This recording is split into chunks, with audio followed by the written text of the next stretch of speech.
Hello అండి అందరికి Bharat taxi దీని గురించి అయితే ఈ షార్ట్ వీడియోలో మనం నేర్చుకున్నాము.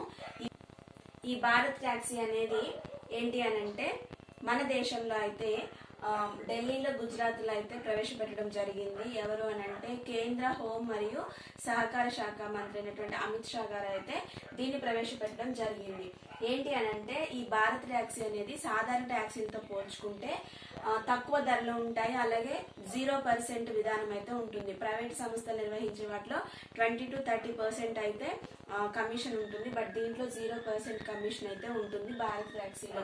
అయితే ఇది మల్టీ స్టేట్ కోఆపరేటివ్ సొసైటీ 2002 చట్టం కింద అయితే ఈ భారత్ ట్యాక్సీ అనే దాన్ని అయితే ప్రవేశపెట్టడం జరిగిందనమాట.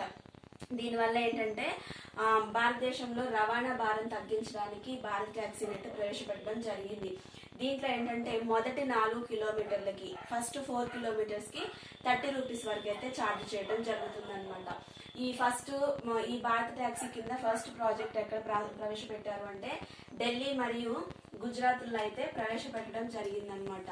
మొదటి ఈ 2 నెలలు పూర్తయిన తర్వాత నెక్స్ట్ దశలో ముంబై, బెంగళూరు, హైదరాబాద్, చెన్నైలో చెన్నై వంటి ప్రముఖ నగరాల్లో అయితే ఈ భారత్ ట్యాక్సీని అయితే ప్రవేశపెట్టడం జరుగుతుంది అనమాట.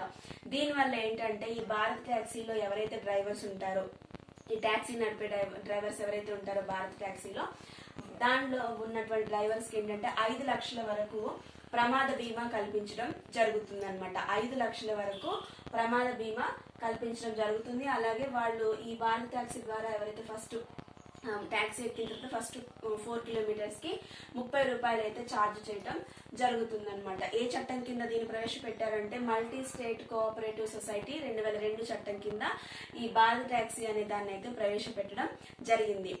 ఈ కరెంట్ అఫైర్స్ చాలా సింపుల్ గా మీకు అర్థమైంది అనుకుంటున్నాను. అలాగే మన ఇన్స్టాగ్రామ్ పేజ్ వచ్చేసి స్టడీ సిరీస్ 1111 ఛానల్ కూడా ఫాలో అవుతూ ఉండండి.